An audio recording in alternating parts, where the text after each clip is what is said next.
Et si je vous disais que nos cinq sens, eh bien, ce n'est que le début de l'histoire. C'est un peu comme la partie visible de l'iceberg. Aujourd'hui, on va plonger dans le parcours incroyable d'une neuroscientifique.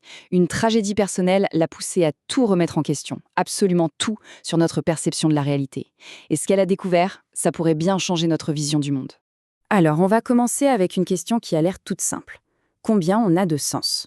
Spontanément, on répond 5. Pas vrai? La vue, l'ouïe, le toucher, bon. Eh bien, il va peut-être falloir revoir nos classiques. Parce que la science, elle, suggère qu'on pourrait en avoir jusqu'à 34. Oui, 34. Et la plupart d'entre eux fonctionnent complètement en dehors de notre conscience. Voilà le programme de notre exploration. On va voir ça en 5 étapes. On va commencer par aller au-delà des 5 sens, puis on verra comment le deuil peut être un catalyseur. Ensuite, on se posera la question, l'esprit est-il indépendant? Quatrième point, le corps n'oublie rien. Et enfin, on terminera avec des clés pour affiner nos perceptions. C'est vraiment un voyage qui part de l'intime pour bousculer notre vision du monde. Allez, on attaque la première partie, au-delà des 5 sens et comment le cerveau filtre notre réalité. L'idée de départ, elle est assez radicale. Imaginez que notre cerveau ne crée pas la réalité, mais qu'au contraire, il la filtre. C'est comme s'il nous mettait des œillères pour qu'on puisse gérer notre quotidien sans être submergé. Et c'est exactement ce que propose la docteure Tara Swart, qui est neuroscientifique et psychiatre. C'est une hypothèse vraiment fascinante. Elle dit en substance, je crois que le cerveau filtre en réalité les capacités de l'esprit afin que nous puissions exister sur ce plan matériel. Autrement dit, le cerveau ne serait pas une usine à conscience, mais plutôt une sorte de radio, un récepteur qui capte un signal beaucoup plus large et qui ne nous en laisse percevoir qu'une toute petite partie. Juste assez pour qu'on puisse s'en sortir. Maintenant, ce qui est vraiment intéressant, c'est de voir comment elle en est arrivée là. Tout part d'une tragédie personnelle. C'est cet événement qui va agir comme un véritable détonateur, qui va la forcer, elle, la scientifique pure et dure, à regarder en face les limites de sa propre logique et à s'aventurer dans l'inexpliqué. Après avoir perdu son mari, Robin, emporté par une leucémie, la doc Swart, en tant que psychiatre, a commencé à douter de sa propre santé mentale. Forcément, elle a été plongée dans un deuil immense et en même temps, elle a commencé à vivre des choses, des expériences vraiment étranges, qui défiaient tout ce qu'elle avait appris, tout ce en quoi elle croyait en tant que médecin et scientifique. Alors, de quoi on parle? Eh bien, par exemple, elle s'est mise à voir des rouges-gorges partout, un oiseau qui était très lié à son mari. Plus troublant encore, elle a eu une vision, une sorte d'apparition de lui, vaporeuse mais physique, à côté de son lit. Dans son désespoir, elle a même consulté des médiums, sans être convaincue d'ailleurs, mais tous ces événements l'ont vraiment poussée à bout. Et en tant que scientifique, elle s'est posé la question fatidique, est-ce que c'est juste mon cerveau en deuil qui me joue des tours, ou est-ce qu'il y a autre chose, quelque chose de plus profond qui est en train de se passer? Et c'est là que tout bascule. Le deuil personnel devient une véritable quête scientifique. Son enquête va l'emmener très loin, aux confins de la neuroscience, avec une question vraiment radicale. La question, la voici. L'esprit ou la conscience peut-il exister indépendamment du cerveau physique? C'est la question à $1 million, n'est-ce pas? Si le cerveau n'est qu'un filtre, comme on l'a dit, alors est-ce que la conscience, ce qui est filtré, peut continuer d'exister même sans le filtre? Pour essayer de répondre à ça, elle s'est d'abord intéressée à un phénomène hyper étrange qu'on appelle la lucidité terminale.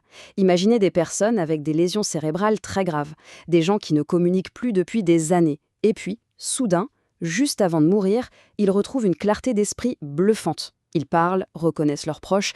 C'est un vrai casse-tête pour la science qui n'a pas vraiment d'explication pour ça.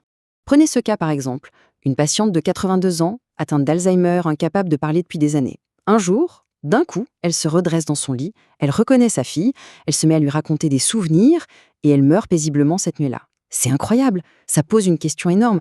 Comment un cerveau qui est matériellement complètement abîmé peut-il se remettre à fonctionner parfaitement? Ça va totalement à l'encontre de l'idée que l'esprit est juste un produit de notre cerveau. Après ça, la docteure Swart s'est penchée sur les EMI, les fameuses expériences de mort imminente. Et là, attention, on ne parle pas d'anecdotes qu'on trouve sur Internet. Elle s'est appuyée sur les 50 ans de recherche d'un certain docteur Bruce Greyson, qui a documenté plus de 5000 cas. C'est énorme. Ce sont des cas étudiés par des médecins et qui montrent des schémas qui se répètent partout dans le monde. Et parmi ces cas, il y a cette histoire de la MG rouge qui est juste dingue. Voilà ce qui s'est passé. Un patient fait un arrêt cardiaque et vit une EMI. Son infirmière habituelle n'est pas là, elle est en week-end. Pendant son expérience, il la voit.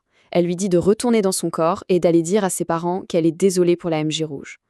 Le patient se réveille, raconte ça, et apprend que son infirmière vient tout juste de mourir dans un accident de voiture. Et oui, la voiture était une MG rouge qu'elle avait eue pour ses 21 ans. La question est, comment? Comment a-t-il pu savoir ça?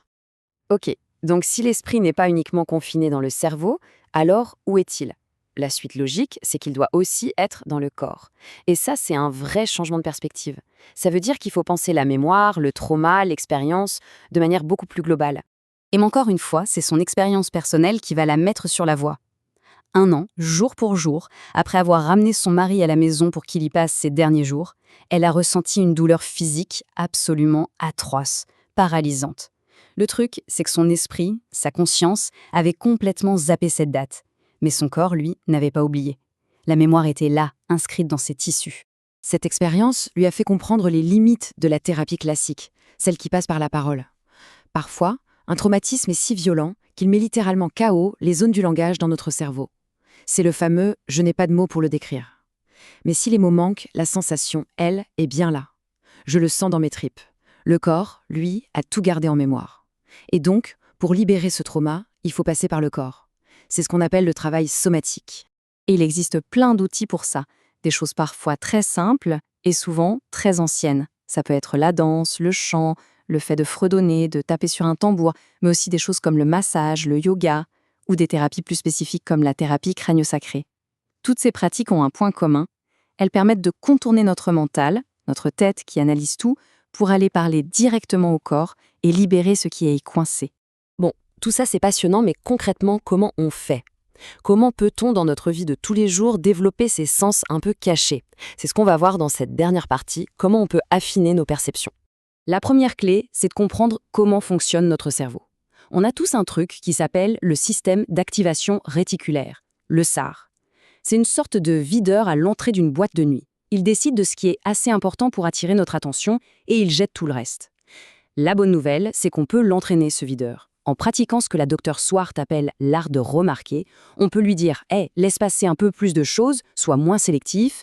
Et pour ça, elle propose 3 pistes très concrètes. D'abord, se reconnecter à la nature. Observer les animaux, les motifs dans les feuilles, les cycles des saisons, ce sont souvent des mines d'informations. Ensuite, la créativité. Pratiquer la neuroesthétique, c'est-à-dire chercher activement la beauté autour de soi. Ça ouvre littéralement l'esprit. Et enfin, cultiver la communauté. Parler de ses expériences, même les plus bizarres, avec des gens bienveillants, ça permet de les valider et de mieux les comprendre. Et un dernier point, qui peut paraître surprenant mais qui est crucial, prendre soin de son corps et plus particulièrement de son intestin. On parle de plus en plus de l'axe intestin-cerveau, notre deuxième cerveau. Eh bien, c'est la base physique, le socle de notre intuition et de nos facultés plus subtiles. Pour avoir une bonne intuition, il faut d'abord avoir un corps qui fonctionne bien. C'est aussi simple que ça. Et voilà, on arrive à la fin de ce parcours. Et ça nous laisse avec une question ou une pensée vraiment vertigineuse. Et si la conscience n'était pas produite par notre cerveau? Et si elle était simplement reçue par lui? Si c'était vrai, si on n'était pas les créateurs de notre conscience, mais juste des postes de radio qui la captent, imaginez un peu toutes les nouvelles réalités que ça pourrait nous faire découvrir.